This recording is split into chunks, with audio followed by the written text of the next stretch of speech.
Hi, and thanks for tuning in to our podcast number 2.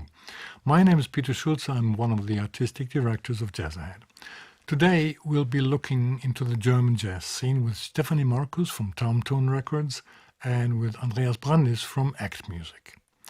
What has happened in the past 10-15 years in jazz in Germany? Is there German jazz, or is there only jazz from Germany? What are the influences and circumstances of jazz in and from Germany? Enjoy the episode. So, welcome to the second Jazzahead podcast on the year 2021. We want to talk about the development of jazz in Germany over the last decade to raise some interest in the vivid young German jazz scene. I mean, for a long time, there were only very few protagonists that were known internationally on the jazz scene from Germany. People like Albert Mangelsdorff or Peter Brötzmann. They raised their own voices in the 60s and the 70s of the last century. In the meantime, a lot has happened. But what of it arrived on the European scene and on the international scene? That's what we want to talk about today. Let me introduce you to the panel. We have two people who are at the same time executives and observers of the German scene, and they both represent a label as well as a publishing and management company on the independent side of the music business. And they have been part of the Jazzahead for a long time already. Welcome to the panel, Stefanie Marcus. She's been running the Berlin-based Traumton label, studio and publishing company for 30 years and with more than 350 releases, very strong focus on the German scene. But with an enormous variety of genres. She's very dedicated to taste and diversity. She says melody, intensity, humor, and a clear presence are always important to me in all productions. Welcome, Steffi. Andreas Brandis, although born in Heidelberg, he meanwhile resides in Berlin as well. Since 2015, he's the managing director of Act Music and Vision, one of the very few labels from Germany that are internationally active and successful. At the same time, he's the founder and managing director of the Tambour Music, which is an artist agency and management company. Catchphrase of the company is, "It's all about authenticity." Welcome, Andreas. Steffi, is there any jazz that you would call German jazz, or is there only jazz from Germany? What do you think? Well, you're starting with a very difficult question. I mean, I think for the older generation, for the historic dimension, there's something that you could call German jazz, like Peter Brötzmann. He's definitely stamped as German jazz. But for the youngsters now, for the today's scene, I'd rather say that's jazz from Germany. You think there is a special narrative in German jazz, or what do you think? To be honest, I think that we kind of invented this German jazz, this young German jazz marketing expression, and now we try to fill it with some... It's nothing behind it. No. That I don't want to say that, but I don't think that the difference between young jazz from England or the young jazz from Denmark or Germany is as big as the young German jazz stamp makes us think. So, Andreas, when you market a German band for the international market, what is the tool that you use? Apart from the music, of course. Is there any special? I wouldn't say there's a special tool to brand German jazz. I mean, there's always a story about the band, and there's always a story about a certain record. And part of the story could be that the band comes from Germany and how they met and how they started to make music together. But I wouldn't say that it's necessarily a narrative to say there's something specific German about what they're doing. It could have to do with let's say, an overall German music tradition that every musician in the jazz field is usually socialized with. Our strong classical music background, for example. And I think that no one who studied music, jazz in particular, music in general in Germany, won't get in touch with our classical music history. And so it will always be part, to a certain extent, of what's the musical language of musicians, young musicians born in Germany and educated in Germany. But if you say so, that this is special already, because in other countries, normally there is a strong folk tradition, which we do not have for the last 200 years, I think.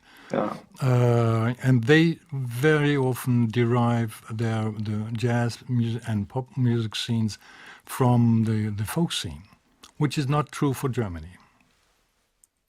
Yeah, which has perhaps also to do, to a certain extent, with the way how education is organized in Germany.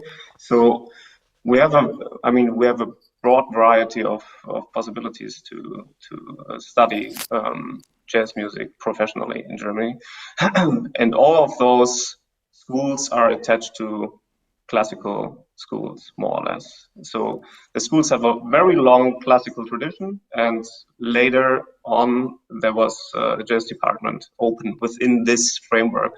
And so I think the whole way of education is way more intellectual in a way, without any negative connotation, but it's a way more intellectual approach, respecting the tradition of jazz and also respecting our musical tradition in Germany, which leads perhaps to a totally different approach in comparison to musicians who are raised with a way stronger folk tradition or pop rock tradition during their socialization with music. Yeah, I totally agree. But that's a difference already to other countries, I think. And there is a strong educational point focus in Germany. We have 18 music academies in Germany that where you can study jazz, which is a lot. I mean, I must say, compared to other countries. And 77% of the professional jazz musicians in Germany are studying or have studied jazz professionally, which is new for the last, let's say, 20 years. Because before that, I remember that there was nothing like that, like the education in the music academy. That's true, but I would like to admit that at least the wish to study in a professional environment was also there already in the early years in the US. So, for example, Miles Davis was keen on studying at the Juilliard School just because of the reputation and of getting in touch with all this musical history which is there and which could influence the language, the musical language, while improvising, etc. So the wish for institutions to foster the musical knowledge of musicians was there for quite some time, I would say. Yeah, of course in America too, but something like Berkeley School of Jazz, something like that was not around in Germany for many years before. Yeah. And that's a difference, I think.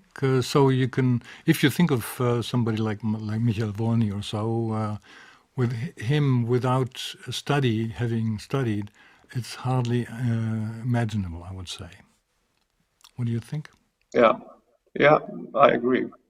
And of course, also, he's a good example of a younger generation, let's say, with a very open mind and during his education, crossing borders of classical music and improvised music, etc. And this is perhaps something what also Steffi already mentioned. The younger generation now is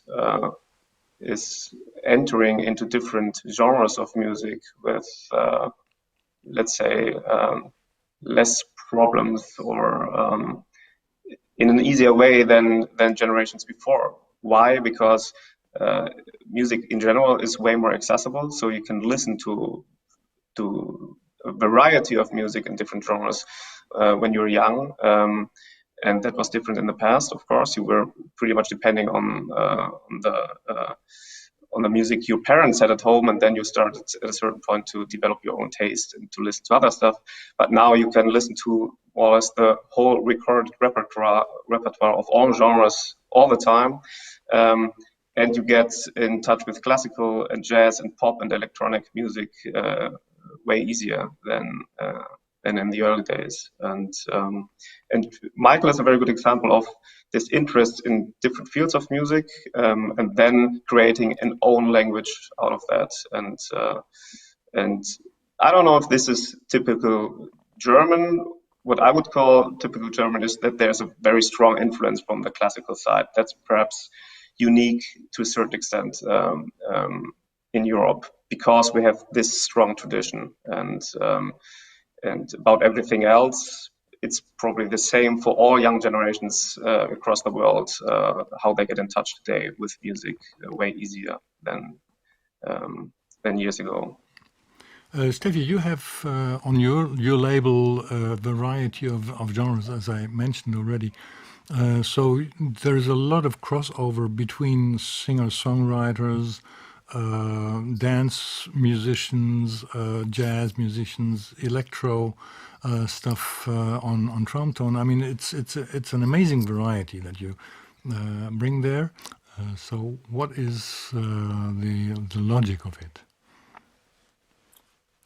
Yes, as I mentioned, I think it's a consequence of my personal history and my taste. And the taste comes from the history. So I grew up with only classical music as a kid, and then I grew up in Wuppertal. So the most typical thing that I could do as a teenager was to go to the Vonderheid Museum's free jazz sessions. So I met all these guys that are history today when I was 14, and I found it very interesting, very exciting, and it became part of my life. And so it spread from the beginning. It spread very wide, and then I studied guitar. That made it a little bit tiny, and a classical guitar, intimate and tiny. And then I was very fond of kind of cabaret music, and also because it was dealing with words.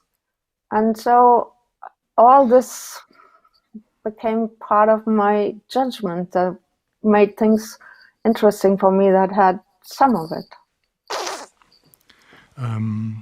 When you think of, for example, musicians that you have on your label, like Tilmo Pires, those are musicians that come from, that don't come from Bremen, from Germany, but they found their own identity somehow abroad, in Berlin, for example. No, it's a bit different, because he's Portuguese, but he grew Yes. up. He came to Berlin. He came to Germany as a very small kid. So he grew up as a Portuguese French chansons. kid in the Ruhrgebiet, so in the middle of Germany. And he grew up as a German, and he was very fond of chanson stuff. And then it took quite a while for him to discover his own identity and his own musical identity. And after like 15 years of dealing with that search for identity, he went back to Lisbon. And then finally it became, he came back to his own roots and started finally developing his own style. But didn't he start fado singing when he still was in Berlin? I remember. Yeah, he did, but it was kind of a search, and it was mixed with more jazzy elements. So he had no guitars in it, but piano, and because he could not feel what he feels now, what makes it really identical for him. What I want to say with that is that there is, of course, influences from various countries within Germany. So it's that why it doesn't make sense, I think, to speak about German jazz, but only from jazz from Germany, because simply there are so much influences. The classical part is indeed one side, but the folk side of other nations that come to Germany that contributes to that as well. I agree.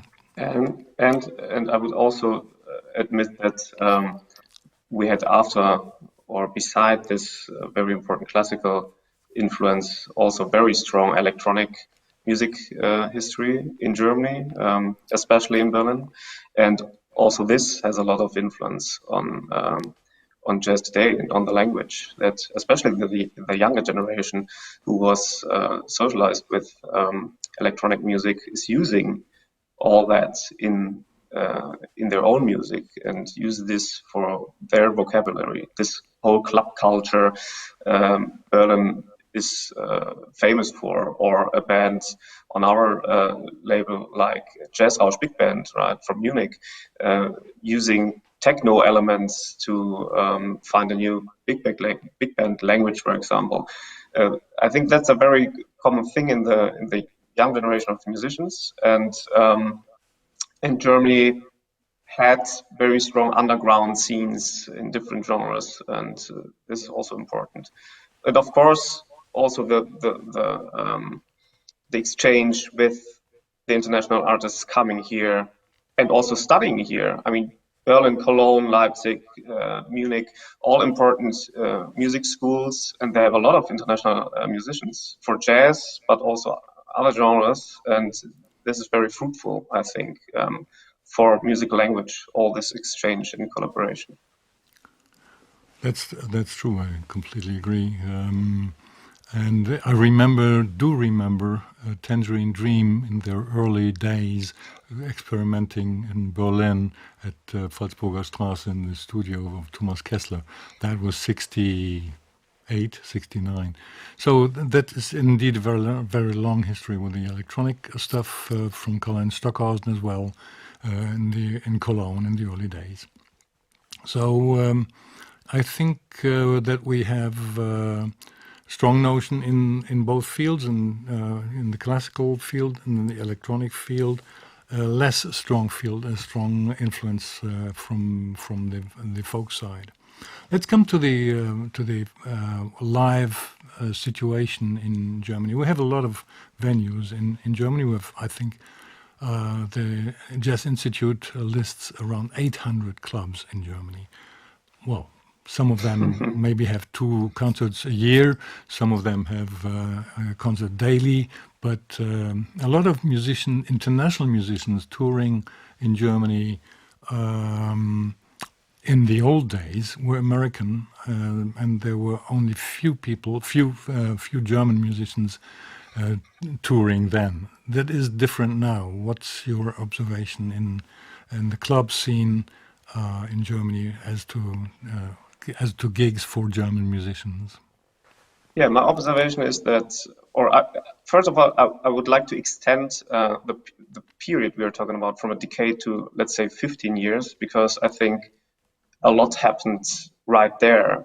15 years ago, there was the strong feeling, to my understanding, that jazz from Germany is perhaps not seen enough in the world, that Germany is a strong touring country, which it is still today, and a lot of bands from all kinds of countries are touring here. And it's a very international scene touring-wise, but on the other hand, there are just a few German, as you said, German artists touring the world. And 15 years ago, there was the time when a lot of people started with the same feeling, different initiatives, right? There was the Next Generation label started from Jazz Thing, a very important German magazine. There was our own series right after Young German Jazz to give young German talents a platform. And of course, Jazzahead started with this aim to establish an international platform in Germany to give an international focus to Germany, also business-wise, not only as a touring country, but as an important music country, which stands for jazz and a jazz tradition and an own jazz language to a certain extent. And since then, I think a lot happened. So jazzahead is today the most important music fair for jazz and jazz-related music. And everyone from the business is coming every year now to Bremen, which is a great achievement. And jazzahead gives a strong platform, especially to young German talent. And my observation is also that since then, the live situation in Germany changed strongly. In the program of jazz festivals, which was very much US orientated still then, this is different today. There's way more space for young talent and established German artists, and the same is true for the club scene. So the live market is vivid and gives way more German bands a stage than years before. And on the international level, we have still great potential to work on. That's my personal impression. So there are still just a few German bands touring regularly in other European countries or in the US. And we have to work on that. And there's great talent to discover. And it's worth and a chance to work on initiatives to bring more German-based bands and musicians to other European countries and to the US. Which bands would you say are ready to tour internationally from your roster or from other labels' rosters that are really prepared to tour internationally? I mean, it's always hard to pick just a few names out of a variety of great musicians in Germany. I mean, we have some German artists on the roster who are touring internationally, like Michael Wolny or Wolfgang Hafner, and it could be always more. So if you look at the great festival scene in France, for example, and everyone knows that it's hard for other international artists from Europe to tour in France because France is very French and US orientated so far. And it could be always more. I mean, there are young bands which started to tour internationally. Even a big band like Jazz Rausch toured in the US and in Asia, and I would love to bring them to other places more regularly. And a great artist we are working with, Lucia Karoc, is touring internationally to a certain extent. That could be also more with all the different bands she has. And there are great musicians here in the Berlin scene, like Christian Lillinger and non-German musicians like Peter Eld, Ote Sanzio. And it's a long list of musicians. Our new emerging artist, Johanna Summer, great piano player. And yeah, I think I could write the list on and on. And there's so much, as I said before, there's so much to discover in the German markets. And there's so much going on in the different scenes in Munich, Berlin, Cologne, etc. And that it's worth to look even closer to the German market and to invite those talents and established artists to festivals abroad. For example, Johanna Sommer, she will be part of the showcases next year at Jazzahead. Which is great. Which is great, yes. She was announced for this year, but due to Corona, this year didn't happen. But next year she will be on. And I have a band which is not really German, but Austrian in mind that is on your label, Shake Stew, for example. That's a fantastic band, and they are ready to tour internationally. They do. They do. Yeah. They do. Lucky enough. Yeah. I mean, To make it short, I think most of us would only sign bands that are ready to tour internationally. If you say, okay, there's a very young emerging talent, it may take a couple of years to get ready for it, but that's what we are working for. And there are quite a lot, and you can just watch the labels programs and you see them all. Yeah. Yeah. What should happen to get more talent, German talent, out in the world? It's definitely an export office. I mean, it's not different. It's worse. I mean, it's really bad. And the French and the northern states, they all have export offices for 10, 20 years, and they send their artists throughout the world. So, and we don't. So it just needs support and funding.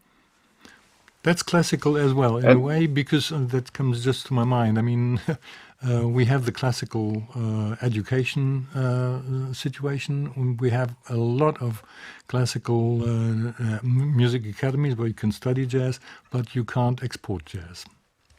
Is that true? No, you can. You just have Well, to put some money and effort into it. Yeah, but not supported that much by an export office like in. I mean, it's a very complex discussion. I mean, that could go even further, because it's not only that you can't export the music; it's that we have a very. You said it. I mean, we have 18 schools educating jazz musicians, right? And after the studies, they go into the market and don't know anything about how to market themselves, etc. I mean, I'm not in general blaming the education, but the question is, where do we spend the money most efficiently? And we spend a lot into the education. I mean, it's unbelievable. It's 18 schools. That means there's every year tons of piano players, sax players, drummers, bass players leaving those schools, hoping and aiming for a professional career in a free scene, right? So, and then you look at the fees, you look at the possibilities, you look at the competition. It's very hard to get out of the school and then to finance a living or to make a living out of it. And all this education costs a lot of money, and then we don't have the infrastructure to do anything with the young professionals, right? We don't have an export office. We can't send them anywhere. We don't have young professional programs to give them a start into the market, etc. So I think we're missing a lot on that side, and of course, other than the Scandinavian territories like Norway, Sweden, etc., we have a very big touring market within our own country, and there's not the same pressure or need to leave the country. So I think it's a mix of both. We don't have an export office taking care of showcasing our artists everywhere in the world, and then it's to a certain extent easy to stay in the country and to tour here all year. So it's perhaps a combination of both facts. And if it means that we have less schools, then it's perhaps appropriate to have this debate about how much schools do we need and what's the best for the infrastructure. And I mean, look at Sweden and Norway, for example. They started very efficient professional tools years ago, not only in jazz, but in their whole pop music scene, etc. And the results are impressive. I mean, bands from the Scandic territories, which became international superstars. What do you think is the influence of migration in jazz in Germany? From its very beginning, I mean, jazz was a multicultural thing due to migration into the U.S. and within the U.S. states in the second part of the 19th century. There are and were fundamental streams of migration within Europe and into Europe in the second half of the 20th century. And that is until the Iron Curtain fell in the 80s. And even more so, there's more openness and more migration in the last 20 years, if you think of the actual situation. This fundamentally changed the cultural permeation in Europe and in Germany as well. How is that reflected in jazz in Germany? Thinking of bands like Massa or Seminology or Tambour we said already. What do you think is coming from the outside into Germany? I mean, you mentioned a few. There are quite a lot of more names to mention in this regard, but I think it's kind of difficult to work work with this term migration. We are thinking of something else when we think about migration today, and there's still very the people from other countries that are musicians from other countries that are included in musical projects or that founded their own bands in Germany with German musicians, so that are privileged, more kind of privileged people that. I find it very difficult to use that term, migration. And yeah. Well, in the overall history, this is where cultures melted. Yes, of course, together. I know what you mean. Yeah. I know what you mean, but right now, for the time being, this term is meaning so many difficult things and so many problems that aren't solved yet, that I find it very difficult to work with that term in this context, right? What I think is interesting, I mentioned that it's way easier today to think cross-genre or to use influences from different genres than it was perhaps years ago, because the access is way easier and you're educated and socialized with a lot of different styles. And the same is, of course, true in the young generation for moving somewhere, right?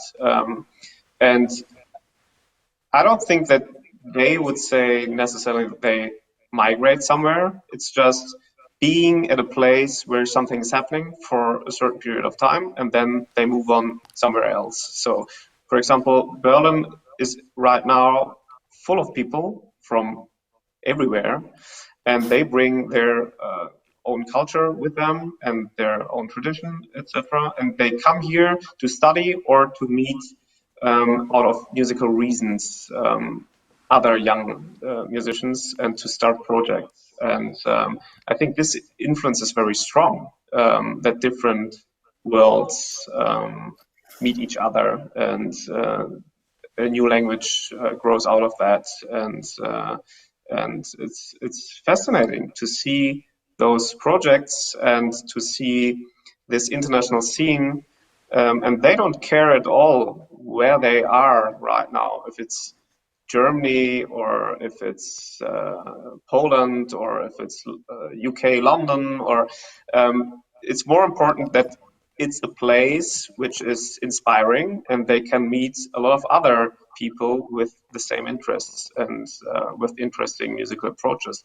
And I find that very fascinating. Also, how schools can create something like Copenhagen, for example, was for quite some time a very important jazz school in Europe, because a lot of people met there, right? Like Peter Eld, Ode Sansu, Lucia Kadoc, Marius Nesset, Anton Eger, they all studied there, and music at good teachers. Yes. Yeah.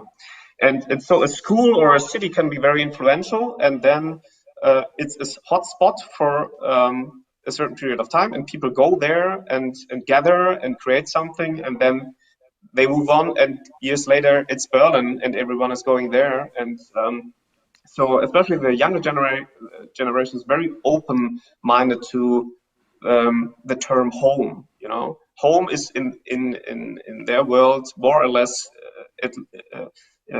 truly where they are right now, and that can change all the time. And they choose that deliberately, and Berlin for a long time was a focus because it was so cheap to rent a flat there, which is not any longer. But that was a very important part. I met Tom Arthurs once at the A train, and I knew him from London.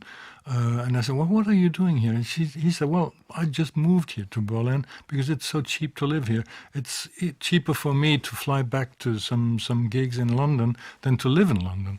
So I think that is how many musicians came to Berlin. And same is true for, I think, people that moved to Paris, like Daniel Erdmann, for example. So people choose their, I would completely agree with Andreas, people choose their home, their temporary home outside their own country. And that is very good for Europe, I think. And that is the good side of the European Union, I think.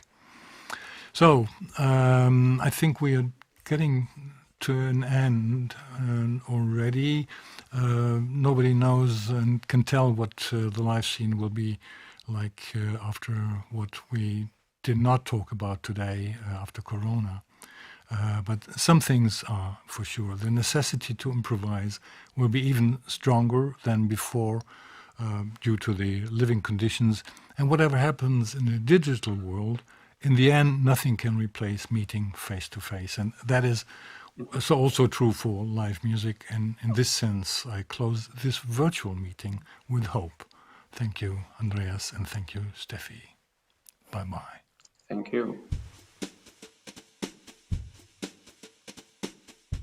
Thanks for listening. What we've learned, now's the time to book German bands.